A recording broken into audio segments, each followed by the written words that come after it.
Jute cotton ഫാബ്രിക്കിൽ printed ആയിട്ട് വരുന്ന സൽവാർ സെറ്റാണ് നമ്മൾ കാണുന്നത്. ഇതിൽ നല്ല പ്രിന്റും എംബ്രോയ്ഡറിയും അതുപോലെ മിറർ വർക്കും ആണ് വരുന്നത്. ടോപ്പ് നമുക്കൊരു ജൂട്ട് കോട്ടൺ ഫാബ്രിക് ആണ്. അതിൻ്റെ കൂടെ കോട്ടൺ ബോട്ടവും ഷിഫോൺ ദുപ്പട്ടയാണ് പെയർ ചെയ്തേക്കുന്നത്.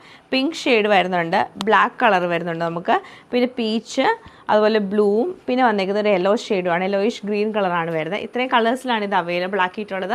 അപ്പോൾ ഇതിൻ്റെ കളക്ഷൻസ് നമുക്ക് ഓരോന്നായിട്ട് കണ്ടു. ഇതിൻ്റെ പ്രിൻറ്റ് വരുന്നത് ചെറിയ ചെറിയ പ്രിൻ്റാണ് കൊടുത്തേക്കുന്നത്. അതിൻ്റെ ഉള്ളിലൊക്കെ ചെറിയൊരു മിറർ വർക്ക് നമുക്കിങ്ങനെ പാനൽ പോലെ വരുന്നുണ്ട്. എൻഡിൽ ക്രോഷ്യയുടെ ലേസ്, ബാക്ക് സൈഡും സെയിം പ്രിൻറ്റ് തന്നെയാണ്.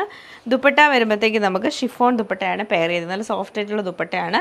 ബോട്ടം കോട്ടൺ ബോട്ടം തന്നെയാണ് ഇതിൻ്റെ കൂടെ പെയർ ചെയ്തേക്കുന്നത്. ഇതിൽ നമുക്ക് ബേസ് കളർ ഗ്രേ കളർ വന്നിട്ട് അതിന് ഫുള്ളായിട്ടും ബ്ലാക്ക് കളറുള്ള പ്രിൻറ്റും മിറർ വർക്കുമാണ് കൊടുത്തേക്കുന്നത്. ദുപ്പട്ടയും അതുപോലെ തന്നെ ഗ്രേയും ബ്ലാക്ക് കൂടെ വരും. ബോട്ടം വരുമ്പോൾ ബ്ലാക്ക് കളറുള്ള ബോട്ടമാണ് പെയർ ചെയ്തേക്കുന്നത്. ഇത് നമുക്ക് പീച്ചും മെറൂൺ കളർ കോമ്പിനേഷനിലാണ് വന്നേക്കുന്നത്. നല്ല രസമായിട്ടുള്ള ലൈറ്റ് ബ്ലൂ ടോണിലാണ് ഈ സൽവാർ സെറ്റ് വരുന്നത്. യെല്ലോയും ഒലിവ് ഗ്രീൻ കളറോട് മിക്സ് ചെയ്തിട്ടാണ് ഈ സെറ്റ് വന്നേക്കുന്നത്.